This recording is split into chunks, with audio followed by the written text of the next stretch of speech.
And mics are live. We are live. Hello everybody, welcome back to BGTV.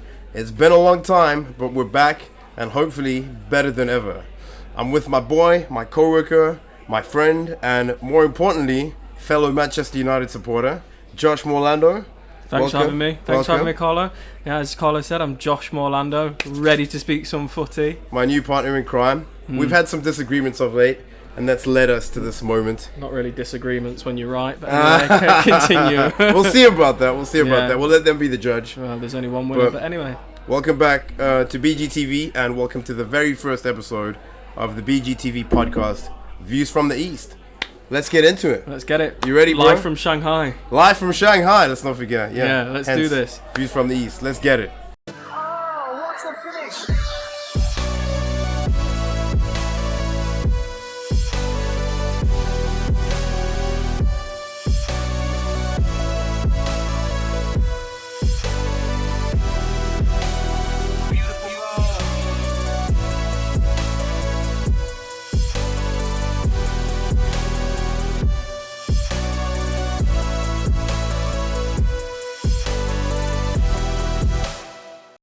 Right, so we've got a bit of a list to go through. So we're going to start off with our main and first category. What are you feeling? Well, I mean, it's only right that we start with Euro, isn't it? Yeah, it's up and running right now, Euro's isn't it? up and running. The group stage has just concluded. It has. Been a great tournament so far, I must say. It depends who you're a fan of. But You may or may not have noticed Josh's English. yeah, which is it's also a blessing and a curse at the same time. More of a curse. We've got the best player in the world, so that's always. You have Mbappe on your team? No, we've got Jude Bellingham. We've got the GOAT. You got the GOAT? Right. Okay, well, it's been a great tournament. I must admit, it took me a while to get into it. Like, the first few games, obviously with us being in China, the time difference makes it a bit awkward to watch all the games. Yeah, it means that, like, for as an England fan, it's been 3 o'clock in the morning, which is not ideal, but we can watch things on repeat and then things like that. So it's been a good tournament. Yeah. There's been a lot of underdogs doing quite well. I mean, Austria's doing well. Georgia, Portugal. What's been your game of the tournament so far? Game of the tournament. Oh, the one you've enjoyed the most. Well, it's going to be no England games, that's for sure. Definitely no England games, bro. Automatic DQ. Thanks Game to of the Southgate. tournament. Oh. Serbia versus Slovenia. That was a good game. It was. See, he's such a fucking hipster. No. Football hipster. That's such a hipster answer. Serbia versus Slovenia. It was the best game though. Oh, well, I didn't watch that one, but yeah, I'll take his word for it. It was Serbia in the 90th minute scoring, no? I'm sure that was the game. That was a great game. Yeah. Actually, my answer's pretty hipster too. What is it? It was that Czech Republic Turkey game, bro. You need to check that out. Yeah, that was bonkers. I'll hands off. I'm not the kind of guy who's going to go, oh yeah, I've seen all of them. I didn't watch that one, but I know it's a good game. I've got it on highlights saved. So yeah, don't worry about that. Don't start ripping my neck open. But yeah, so there've been a lot of good games. Most impressive team so far, again, obviously not England. Yeah, not England by a country mile, to be honest with you. Just how disappointed are you? I want to get that. I want to know, like, what are your feelings? In terms of disappointment, it's bad when you know you're going in as like one of the 3 favourites, I would say. I think universally everyone knows that France is a pretty nailed-on favourite. I mean, Kylian. I'm also a big France fan, so I can't really complain about that. France. Zidane. Well, we both agree on one thing: is Zidane is the GOAT. If you disagree, Messi second. Feel free to stop watching, but the truth is the truth. Yeah. Eyes don't lie. Eyes don't lie. Even though I wear glasses and I'm incredibly blind as a bat, but yeah, I don't lie. So yeah, I think France, they've been known as like one of the front runners. I think Portugal had a lot of like backing as well. Yeah. And I think England, and I think between them 3, I really do feel like none of them have performed to the standard that they should have. Yeah. But I think England have disappointed the most, definitely. Yeah, I would agree with that. I think obviously England, for me, they were the pre-tournament favourites. They've been really disappointing, lackluster. Yeah. I think that has a lot to do with a certain Mr. Gareth Southgate. Oh, the wanker in the waistcoat. The wanker in the waistcoat. Yeah. That's it. That's his name. Yeah. It's been a real letdown, hasn't it? Yeah, it has. I think with the squad you guys have, man. With the squad we have, and we've spoke before in the past. Obviously, you mentioned co-workers. I think he made some wrong decisions about the squad who he should have took in the first place. So you reckon he should have taken Grealish? I think Rashford. Grealish and Rashford. He has a really good argument for this, by the way. Right? I want to let you explain that. Oh, right. So with Grealish and Rashford, it's they're not going to be starting. We understand that because they're nailed on starters, right? As Phil Foden and Saka, right? Saka's got their right-hand side nailed down. Yeah, they're in the Premier League. You can't argue with them two in it. For sure. So that means Agreed. anyone else after is going to be an impact or a bench player. Yeah. So then you've got to take Eze because of how he played throughout the season. Agreed. I agree with that. Agreed. You've got to take Cole Palmer with like 30 goal contributions is insane. And then after that, you're then taking people to just make an extra added impact. Yeah. I get Anthony Gordon should go because he gives that electric pace. Yeah. But then when defensive work rate as well with Gordon. Yeah, exactly. But again, when you talk about impact plays, you're not really concerned about You're that. not, no. Because you're going to bring him on when you're chasing the game, really. Exactly. So, and when you're looking at that, who's one of the players who can cause that like massive change in how it's being played? And Jack Grealish is one of them. And as much as this is probably going to get me some hate, Marcus Rashford could have also added that something different. Like, when Rashford's on song, he's actually unplayable in some parts. Bro, he's had moments. Even last season, which was definitely his worst season in a United shirt, we can both agree. Yeah. Both in terms of off-the-field controversy and in terms of on-the-field performances. Yeah. But if you look at the goals of the season, Premier League, like that goal against City, bro. Yeah. You forget about that. The one at the Etihad. Yeah, no. Bro, like that was number 2, I think, to Garnacho. Yeah. And you talk about impact. Yeah. Like that's exactly what he can bring you. He can bring impact. He can be electric. But when I'm looking at Jared Bowen, I don't see impact. I see someone who done really well to get in the position he's in. He gets stuck in. He gets stuck in. But he puts in a shift. He puts in a shift, but as someone I want to change the game personally, I know coming from a United fan, you're probably going, oh, that doesn't make sense. But I'm also saying Jack Grealish, so surely that bias then gets taken away. Exactly. It's not being biased. I think you're very objective when you talk about football in general. Yeah. Unless you're talking about Ten Hag. He hates Ten Hag. We're going to get into that later. Yeah. I don't think he's objective about Ten Hag, but we'll see about that. Yeah, we'll let the audience decide on that. Yeah. Yeah. I'm very intrigued to hear the verdict on that. I'm intrigued as well, actually. So, what we're going to obviously talk about our predictions coming up for the round of 16 and then so on and so forth. We've already covered the group stages because they've already happened and we were a bit late to the game with that. Yeah. To be fair, this whole podcast has been a few months in the making. But now the timing is finally right. So we're ready to go. But one thing I want to say about Southgate, you were talking about, like, for example, I'm looking at the England squad right here. Yep. Adam Wharton. Bro. Yeah, he shouldn't have gone. Bro. I think he's one for the future, don't get me wrong, and I think he does add that something different. But if we're talking chasing a game and someone who's going to change it up, like you're telling me that you'd rather have Adam Wharton over Jack Grealish? What are you doing, mate? Like, it's bonkers. It makes no sense. Cole Palmer hasn't seen a minute yet, has he? Or did he come on? He came on, and to be fair to him and Kobbie Mainoo, they changed the game. Well, that's why they should be playing. Kobbie is... Right, I'm gonna stop before the. Go hyperbolic. Yeah. Go hyperbolic. Go for it. I'll say it for you. That guy is, for the age he is, an incredible talent, and I think playing alongside.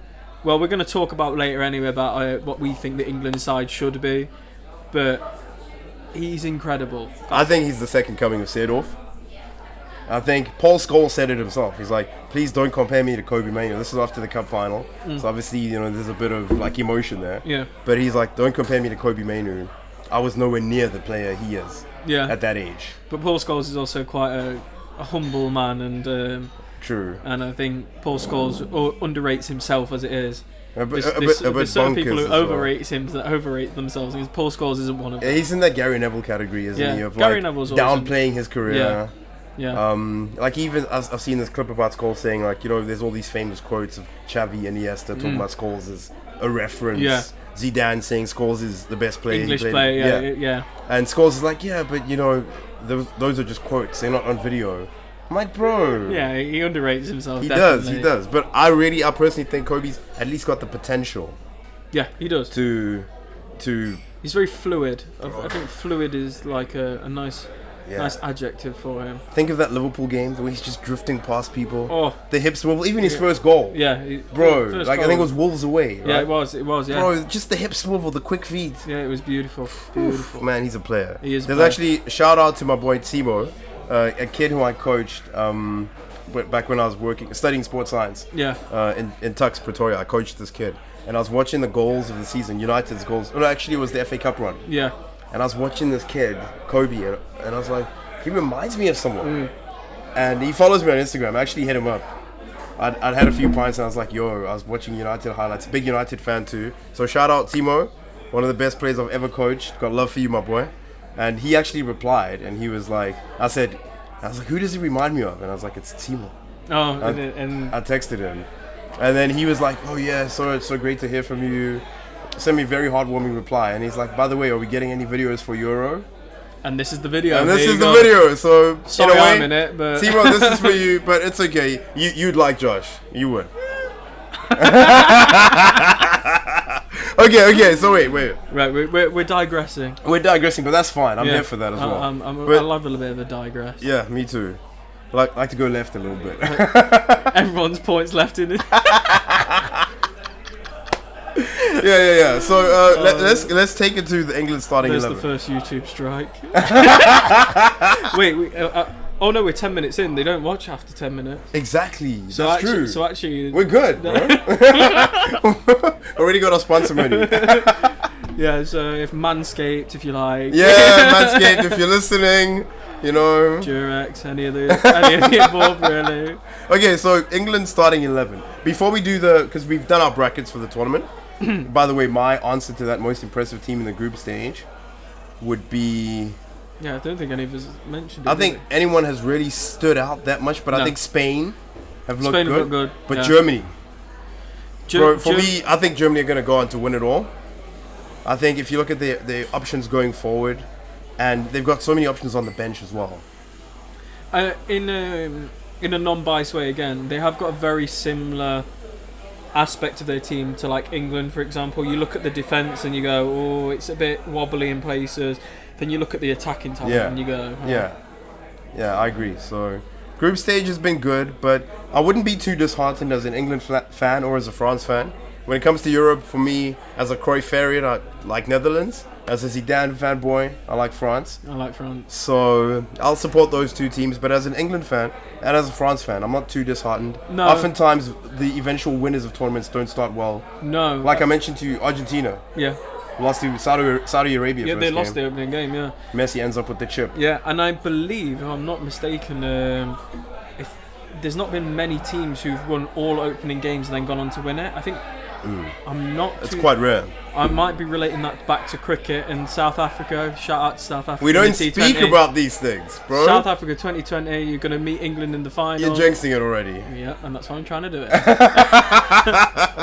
Anyway, cricket is not part of this cast. So. Yeah, we're not going to talk about cricket or South Africa in World Cup finals in particular, because that's a sore spot.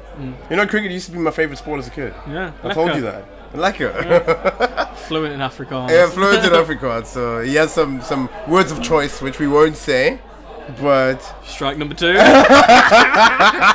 For me, bro, the '99 World Cup broke my heart. I never recovered. Alan Donald, Lance Klusener, you know the moment? Yeah. I've never recovered. Like that moment. That's part of the reason why football became my favorite sport. Because the same year, sore loser. The same year United won the treble, I was like, oh, okay. Oh, nice to be a glory spot. We're gonna get into that later. Right, so but okay. So what do you want to do first? England team, or bracket? I'm just checking. Right.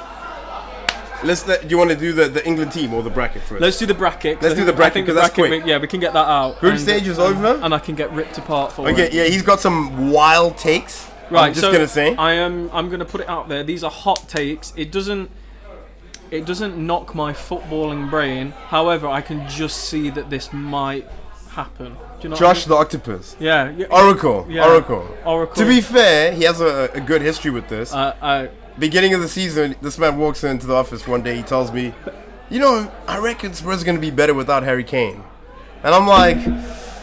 Okay, like I'm still getting to know him at this point, so I'm thinking, okay, that's a wild one. It became out good, but I think. Look, Spurs had a better season than Kane did. Yeah, they did. Let's put it that way. Yeah, they did.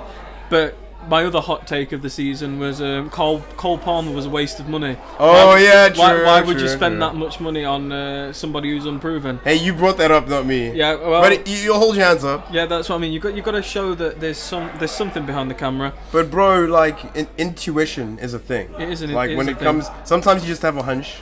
You just know. Yeah. And who knows? You could be looking. Hence why we're not millionaires right now. Okay, let's do this. Here's the bracket. Well, obviously we know all the group winners. Let's start with the Spain side of the draw. So this is Brother Bean's predictions. Okay, these are my predictions, right? I'm going, and then you'll do yours. Yeah, right? yeah. I've got Spain beating Georgia, 3-2. Germany beating Denmark. I think that'll be a close game. But I just think Germany have too much firepower. Portugal beats Slovenia. I think that's foregone conclusion. France, Belgium, I got going to penalties. And I think France go through on pens. Yeah. That'll be a close game. So then the quarterfinals on that side would be Spain, Germany, Portugal, France. I've got Germany beating Spain, France beating Portugal. Okay. So that's a classic semi-final. Yeah, no, I like it. I love all the ties on the side of the draw. No, it's the big boy side of the draw. It's the big boy side. It gives me a bit of a football boner. Yeah. Like everyone loves a football boner. So Germany, France. I got Germany beating France in the semis. Controversial, I know. I'm wearing a France shirt. You said semis. But oh man. But what I would say is I just think Germany have it this season. This year, I think name on the trophy vibes for them. It's been a long time since they've won an international tournament. 10 years to be exact. Deschamps, his selection, like I for the final group game, he tried that thing that he did in 2018 with a defensive midfielder out on the left. Okay. If you saw that. Yeah. Remember how they played Matuidi out on the left? Yeah. I think Deschamps still doesn't know his best team. Oh, the only counter argument I would have is the thing is with France, I don't even think France know their best team. Exactly. Just because of the amount of quality. Too many options. They've got too many options. Too many options. Like when you can boast having like Camavinga and Tchouaméni, that's already two amazing players that you're like they could both play in the same position. Not to mention Kante. Yeah, exactly. And bro, can we just say Kante's done a madness? Yeah. Like I'm surprised the shape he's in. Yeah. I saw a picture of him like his shirt off. He's looking at like Seedorf again, just like chiseled. I don't know he had abs like that. Yeah.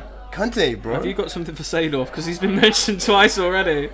Bro, like he's not in my all-time top 5. Yeah. But he's close. Yeah. Yeah. I mean, he's not for me, but I can see why. He's not for you? No. Wow. No. I'm disappointed. Like the man has got legs. Bro, like, have you seen his quads? He's got legs. Have you seen his quads, bro? He's got legs, yeah, legs. Bro, for me, Seedorf was like the perfect combination of athleticism and technique. And football brain. Yeah. Unreal. Anyway, back to the bracket. We like digressing. Yeah, we like digressing. Yeah. I love it though. Yeah. That's one of the reasons we decided to do this is I love talking to this man about football. He's extremely knowledgeable. By my own admission, in terms of the modern game, more knowledgeable than I am, really. I think that was very modest of you. I think it's true. I'm more of a football history nerd. Yeah. But I'll give you that. That's one of the reasons why I wanted to get him on this, because he knows his stuff. So, yeah, that's why. We get carried away. Yeah, we've got it. Germany beat France. Yeah. Other side of the draw, I got Netherlands beating Romania, Austria beating Turkey, although that could go either way. Yeah. But either way, Netherlands get to the semis. Here's where I have to break your heart. I think England could lose to Slovakia.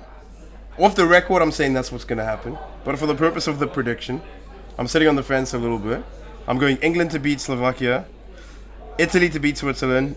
It's a Netherlands semi-final with Italy. Oh no, you've got to do Netherlands, Austria. Netherlands, yeah, but I've already said whether they play Turkey or Austria. All right, my bad. They progress to the semis. I apologise. I've got England losing to Italy on penalties in the quarterfinals. That's how you guys do. I'm biting my tongue until we get. That's how you do. Set, yeah. I've got Netherlands beating Italy in the semis, and I've got a classic Germany-Netherlands final. Germany come out on top. I do like the final. I'll give you that. However, you're wrong. But anyway, we'll see about that. But you go. Right. So now we get the hot takes. Now these are where the hot takes begin, and these are the best hot takes. So Spain, Georgia. we are predicting. Well, I say we. I'm predicting a Georgia win. Don't say we. Yeah, I'm predicting a Georgia win, and I'm strong enough to even say that I could see a 2-0 win. Like I feel like it's an early goal, shut up shop, and then Hit Spain through counter. everything, and then Kivat. That's what they did to. Can you say his name? Nah.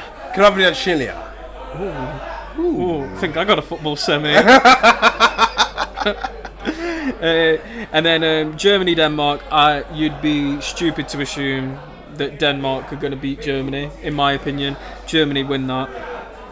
Portugal, Slovenia. Portugal win that. France v Belgium. Next hot take. I think Belgium really haven't hit the stride. I actually predicted them to go out in the group stages. Yeah. And I just feel like they've got that upset in them. I really do. I think Lukaku's going to... Because he's actually been really good in it. You reckon? I think he's missed a lot of chances, but as a focal point of a strike force, I think he's been... Like, his link-up play... He's been busy, that's for sure. That's what I mean. His link-up play's been great, and I just think it's just a matter of time before the goals go in. Don't you think he looks a touch overweight, Lukaku? He's always been a big boy. Yeah. But he looks a couple stone, as you would say, just a bit overweight. He looks clumsy, sluggish. He's always been a bit clunky, though. Always. He's a bit of a clunky player. And he's been unlucky with a few disallowed goals, to be fair. So, I mean, doing, like, the concerts is going to be doing him as well. Well, you know, he is signed to Rock Nation. Yeah, so. like Stormzy. Okay, so that's the first hot take. He's got Belgium beating France. Well, so Georgia beating Spain's not a hot take? Oh, that's a super hot take. Actually. Okay, the second hot take. So he's got more. Watch this. Yeah, so that then means it's a Georgia-Germany quarterfinal. Germany win that. Portugal-Belgium quarterfinal. Portugal win that? Yeah. And then it's a Portugal-Germany semi. Germany win that. So England fans saying Germany in the final. Not afraid to say that. So clearly there's no bias here. No bias. Then on the other side we have Romania and Netherlands. I've got Netherlands to win that. Of course. And then I've got Austria v Turkey. I think Turkey are going to come out on top on that one. Bro, if they're going to have like 2 suspensions, and if they make the semis, they're going to have like no players available because the whole starting 11 got booked. I'm calling it now. Çalhanoğlu is going to get like 2 goals. Oof, bro, you should see his goal. Later on, check it out. I will. Çalhanoğlu's goal, outside boot, bottom corner. He's filthy. Dirty. Then we've got England, Slovakia. England beat Slovakia. And then we have Switzerland, Italy. Italy beat them. So then we have a Netherlands-Turkey semi-final. Here's where it all goes wrong. Turkey come on top again. And what? What? Honestly. Man said what? No, Turkey are the surprise package. Telling you now. Turkey look good. There is always one. Look at Morocco. Yeah, and it's Turkey right now. And then England, Italy. England are going to get vengeance and they're going to destroy Italy. Because that's happened before. Yeah, I'm guessing like 4 or 5. No, we're looking at we're creeping past at that point. I think it's going to be like it's not going to be a nice game to watch. I genuinely think both teams will underperform, but I just think England we'll scrape through. I can see like a Jude Bellingham El Clasico. I can see it. El Clasico moment. I can see it. And then that gives us England via Turkey, and I think England will overcome Turkey. It then gives us an England-Germany final, and just like the 2002 stages of in our lives, it's going to be a 5-1 England win in the final. 2002? 2000. Was it right? 2000? Well, 2000. Yeah. 2000. When you beat them in the Olympic Stadium in Berlin. Yeah, it was 5-1. Yeah. Michael Owen scored a couple. Yeah, Heskey scored. That's when you know you're doing really bad as a German team when Heskey's bagging in against Man's you. living in dreamland. But 2 years later, Germany won a World Cup final. But they didn't win it. True. Yeah. But we both have Germany in the final. He's got England. Yeah. Here's my problem. This is why I disagree with you fundamentally. Is Gareth Southgate. Mm-hmm. Now, can we address the elephant in the room? Let's get to it. England's best starting 11. I'm looking at the squad right now. Right, so England's starting 11. I think it's... We can get it out the way. I think... Surprisingly, and I may have disagreed with this maybe like 6 years ago and 4 years ago. I know obviously football changes very quickly. Yeah. But I think Pickford's really exceeded my expectations. I really didn't think he was at the calibre of an England goalkeeper. But, touching wood because Slovakia is on Sunday, he hasn't let me down yet. And I actually think when he puts on that shirt, he does put in a performance. I like him, you know. Yeah, I like him. Like, I'm just looking at the squad now, the goalkeepers. Like, if you were just looking at that a couple of years ago, you might say Ramsdale or even Henderson a couple of years ago. Knocking on the door, yeah. But doesn't Pickford just remind you of like an old school footballer? Like, he seems like he's like a player from the 60s.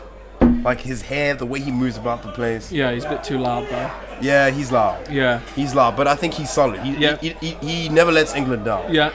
Interestingly enough, though, touch wood. You're going to have to be touch a bit lower down than that. What I will say is Jordan Pickford has been called out recently for his long passes from the back. And I think that was one of the issues because England weren't pressing. That caused issues, and then we were doing the long ball, like very Sam Allardyce kind of view. But when we Brexit football. Yeah. But then when we played Slovenia, I don't think I can't recall Pickford making many long passes. So I think they're addressing that. But when you've come in from a Daichi kind of football, he Brexit football. And he is all about lump it forward. And then, you call him Daichi, by the way? No, I call it. I don't know. I thought it was Dyke. Yeah, I would say Dyke, but I can't really say Daiki because it just. I've never heard it said Daichi, but I'm here for it. But do you know what I mean? Like, I'm here for it. I can't call it Daiki kind of football, can I? Because I think we'd be shut down a bit quickly. Yeah. Fair enough. Yeah, so that's why. But yeah. Very politically correct there. Yeah, I like it. But we've brought it up now, PC so now culture. it's not PC. But anyway, moving swiftly on. So, goalkeeper picks itself. Goalkeeper picks itself. Now, back four. Mark Gay's been starting. How do you feel about that? Incredible. Yeah, Incredible. I don't even think there's any questions He's about top. that. Yeah. He's top. Yeah, I think. I'm really impressed by him. Yeah, I will speak a bit more about him, but yeah. If I was picking the team, to be honest, like if everyone was fit, I would go Walker, Stones, Gay, sorry. I could be wrong as well. And obviously if Shaw was fit. Yeah. Here's the problem, right? Shaw's looking not at fit. the squad, Trippier's playing left back. That's a problem for me. That is a big problem. How do you feel about that? See, I have. This is where I think some solutions can come of. So it's a bit difficult because we've not covered the midfielders, but what we can do is I can chuck in something. Yeah, we can go there now. Oh, no, it's cool. I've got it. So Kyle Walker, I think, can play two positions. If you're going to play a right back and a left back position, why not play the better right back in the left back position in Kyle Walker, in more tried and tested? Don't you think Trippier's a bit more two-footed though? He might be more two-footed, but every time he's played this World Cup, he's not put one ball in with his left foot. And when he receives the ball, he always opens up. And his delivery is way better on than his Walker's. right. Yeah, it is, but he's again on his right. No, but I'm saying, so if you switch him to the right, you're actually getting more out of him. Oh, okay, I get what you mean. You know what I mean? But I wasn't even going to put him in as the right back then. I was going to put Kyle Walker at left back. Trent at the right back. Trent should not be in midfield. No, and that's where. Can we agree? Yeah, we can. I will openly raise my hands again. I think that Trent should have started, and I was one of the people going, "Oh, Gareth's an idiot." I was the idiot because I was wrong as well. First game, I said to him, I was like, "What do you think about Trent starting?" He's like, "Yeah, well, he's been doing it." Yeah. For me personally, I get the rationale behind it. Yeah. Like in terms of on the ball, but playing central midfield, especially in modern football, requires a lot more match awareness than Trent has. Yeah, it does. He doesn't have that positional sense to play that position. Yeah. Technique, yes. I agree. But it takes more than that, right? It does take more than that. And I think the thing that Trent doesn't have is, like you said, he just doesn't have that extra step kind of thing. He likes it where the game's a bit slower. Yeah. Whereas playing in defence, you can see the game a lot more. You can see the whole picture. Whereas in midfield, it's hectic in centre midfield. Bro. Like both having played in centre midfield. Yeah. You don't get much time to think. It's very intuitive. Yeah. As well, you have to have that. Like Arrigo Sacchi used to call it, like this intangible quality, knowing how to play football. Yeah, and he said like Hullet and Van Basten, they had that in spades. And people who are like the next quality, they slow the game down. Yeah. So like you look at Pirlo, you look at Scholes, like people who not the quickest, not the fastest. Like Bellingham has the pace and stuff, but you look at them people, they were that good at that they just slowed the game down completely. And Trent doesn't have that quality. He doesn't have that. But yeah, I would say left back Walker, right back Trent, and then Gueye and Stones as centre backs. Agreed. However, midfield, this is where we disagree. However, I have a curveball. Ooh. Oh, and I've not told you this. This is like even he's better. pulling some surprises on me. I like it. I like it. Left back, right? What's one problem England have had in their midfield? We can't get all our players in, right? Yeah. We want everyone in. Right. So... Too much quality, not enough places. Right. Saka. Left back. Left back. Bro, no, don't say this. Saka. Bro, this is what I was going to say. Well, great minds think alike then. Bro, respect. Yeah? Because... Saka left back, because... Are you going back 4 though? Yeah, I'm going back 4. So, okay, I had exactly the same thought. Let's not forget, Saka started his career as a left back, a pretty damn good one at that. You know? And it was only the fact that he was so good going forward, kind of like Gareth Bale. Yeah, it was exactly. It was like Gareth Bale. He eventually moved to being a winger. Yeah. But he started out as a left back. Yeah.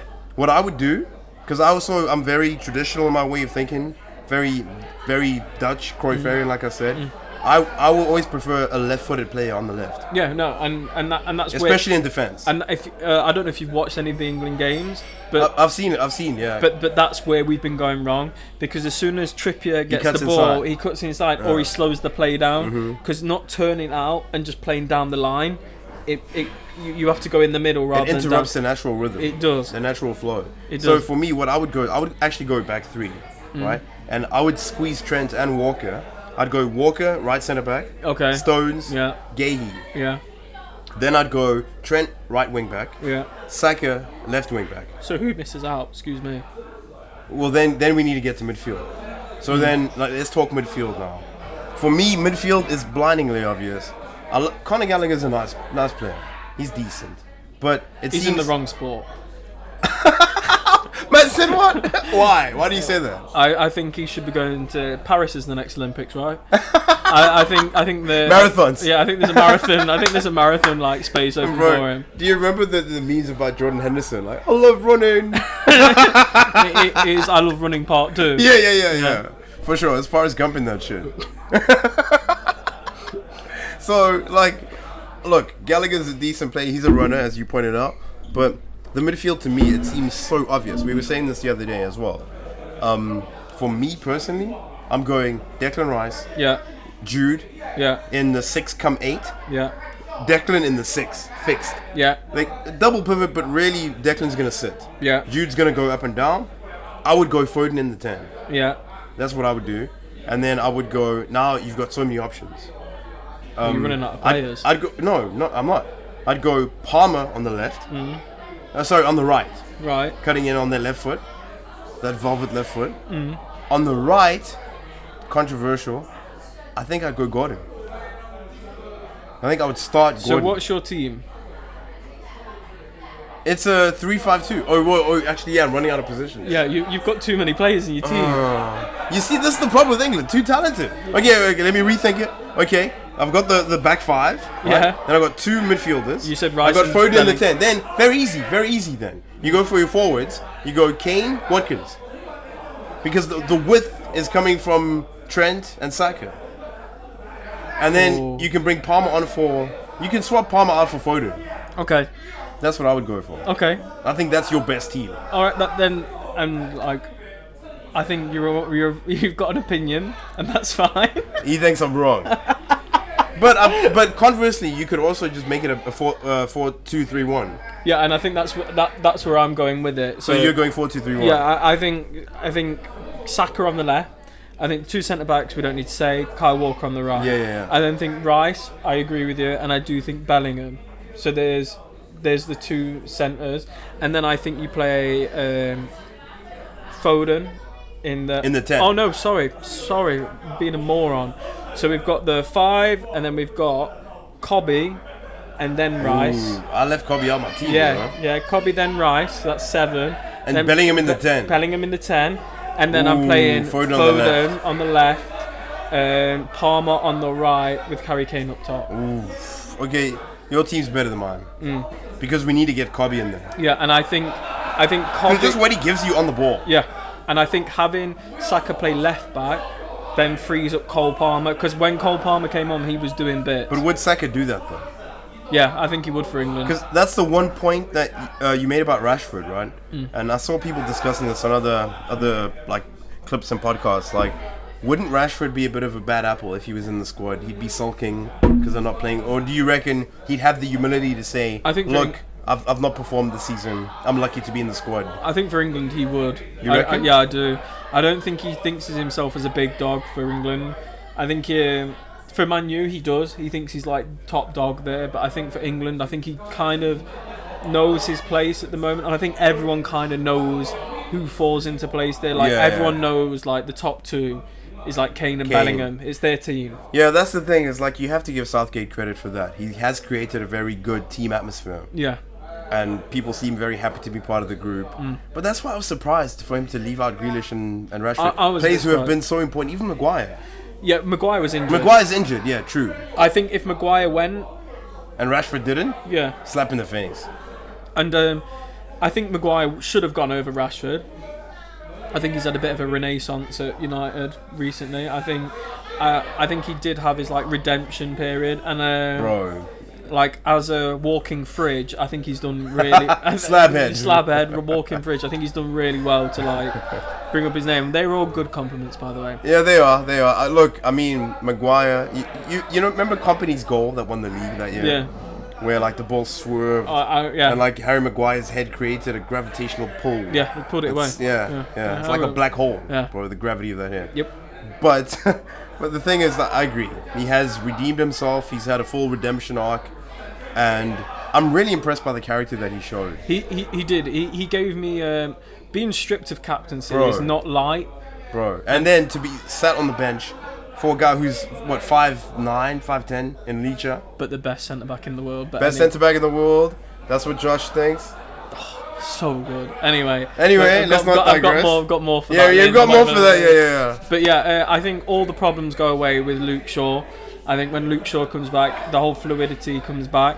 And I've said this before to Brother Bean. But what's the timeline? Is he going to be fit during the tournament? He's training again now, so they think maybe Slovakia. But let's be honest, quarterfinals. It should be quarterfinals. You should get through Slovakia. Yeah, and I think I've said this to you before. Luke Shaw changes the whole dynamics of the United team as well. Agreed. I think Luke Shaw helps Marcus Rashford a tremendous amount because of the overlap runs he does, which then gives Rashford a choice to go in and out. Whereas at the moment he has no overlaps coming for him, and that's caused, I think, a lot of issues for Rashford. Anyway, I would agree, and again, that's one of the reasons why I think Ten Hag deserves a third season, because Shaw was out for a long period. Well, I think because we're naturally going that way. Should we go down? We are. I think we've expressed our England teams now. I think it's a natural evolution of the conversation. Well, one quick segue. Caveat. Well, just a bit of a caveat. For me, this is a nonsense topic, to be honest. It is me as well, but it's just one that we've... For those Ronaldo fanboys out there, both United fans as well. Both United fans. And I think he was probably a bit mistreated maybe at the end. I think he caused a lot of it himself. However, I think his legacy has been tarnished a bit. But I think he tarnished his own legacy with that Piers Morgan interview. He did. He didn't have to go about it that way. No, he didn't, and he did fuck up that. I think mistreated, perhaps. Yeah. But I also think, we'll get into that. But so Ronaldo, we heard this talk. Josh actually brought this up to me. He'd seen some talk online. Well, if Portugal win, Portugal are favourites. If Portugal win, does that make Ronaldo the GOAT? For me, like, I'll just come out straight and say no. Like, I reluctantly, when Messi won the World Cup, I had to accept. And actually, it wasn't reluctant because of the level of his performances. Yeah.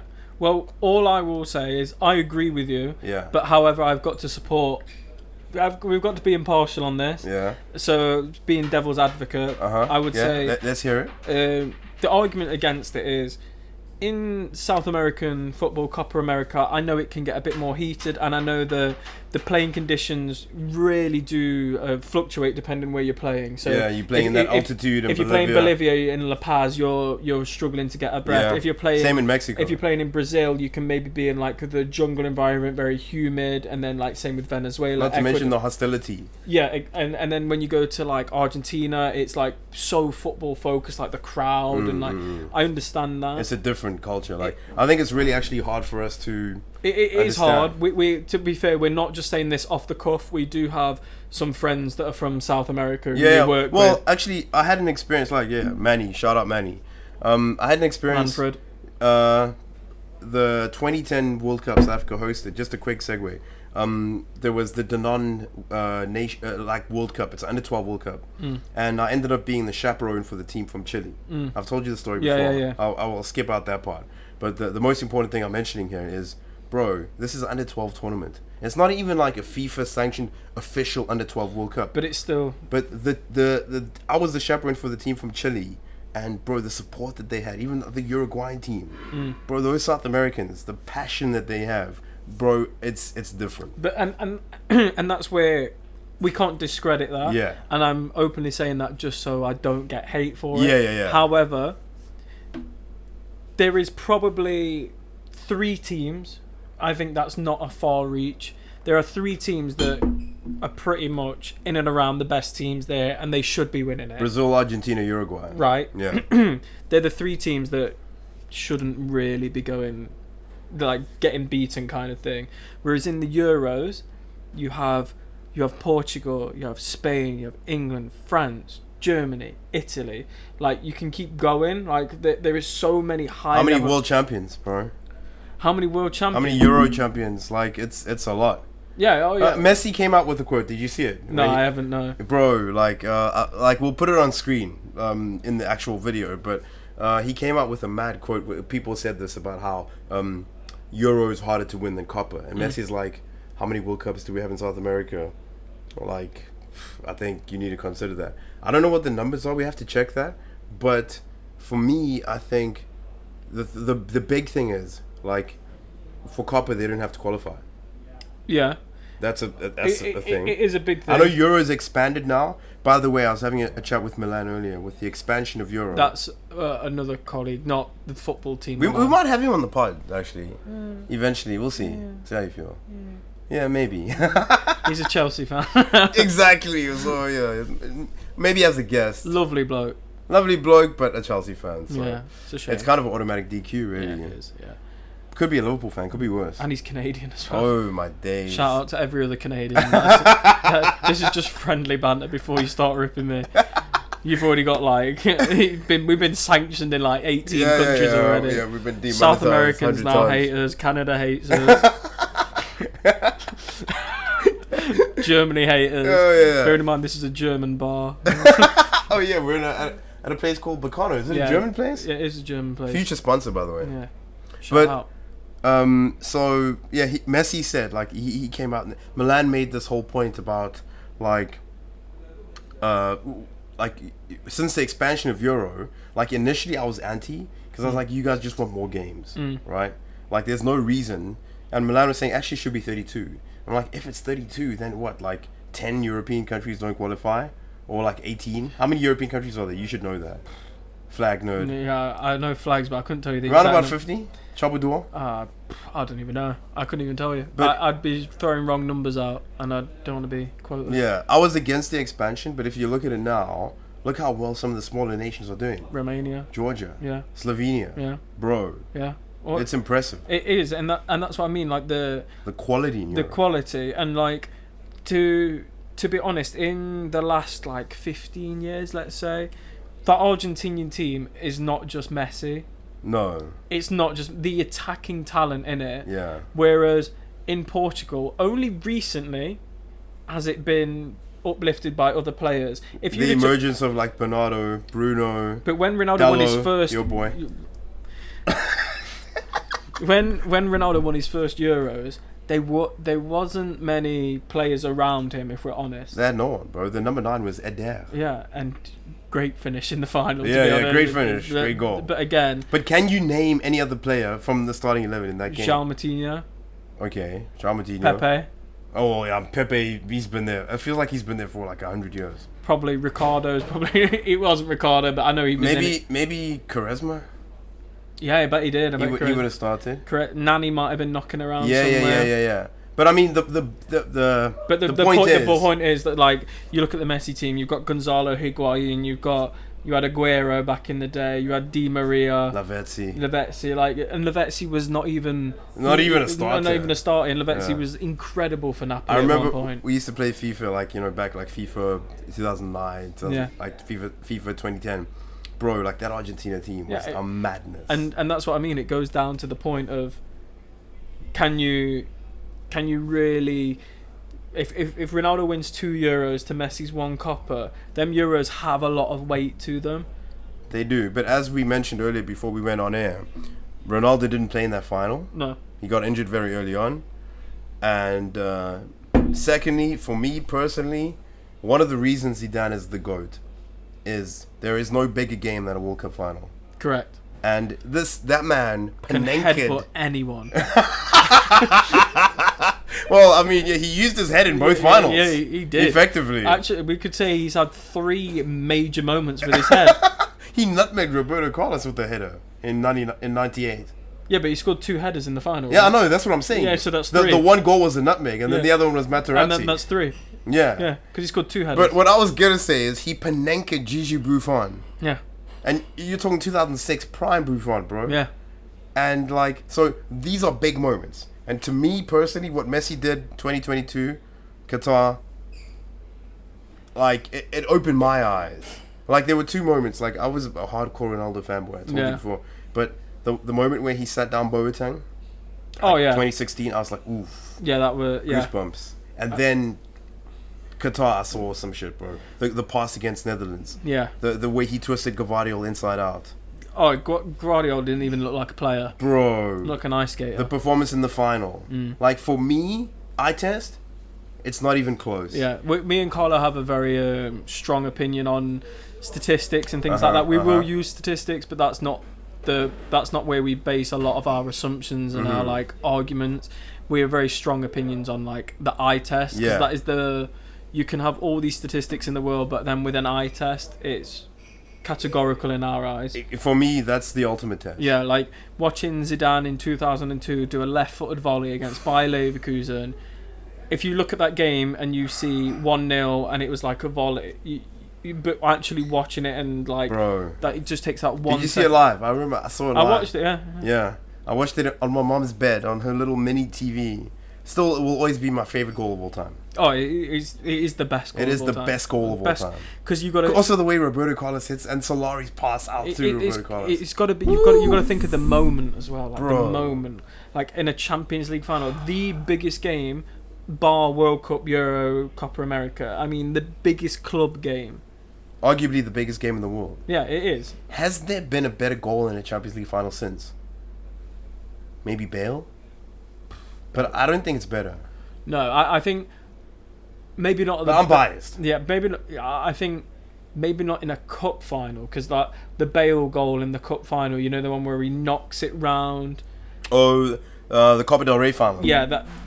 I'm not saying that's better than Zidane. He runs off the pitch. Yeah, because that was incredible. Like, I remember debut season, right? Yeah, and I remember watching that and going, "You must have been like, what fucking freak are you to run off a pitch and beat someone for pace?" Bro, Gareth Bale, like that in that era. Oh, remember what he did to Maicon? Oh, he made Maicon look like a poor man's Gary Neville. Not even that. A Gareth Southgate. It made him look like a Diego Dallo. Oh, and on that note, it's a good. You like perfect. Like that? I like that. And that is the end of part 1 of Views from the East, episode 1. BGTV back in business. Big shout out to my boy Josh for a really dope first episode. If you guys are enjoying it so far, please hit that like button. Let us know what you think in the comment section below. Look out for part 2, where we will discuss Erik Ten Hag in versus Ten Hag out. And in part 3, we'll be talking about United's comings and goings this summer. Who should United keep and who should United sell? But for now, that's BGTV, Views from the East, episode 1, done. We'll see you in the next one.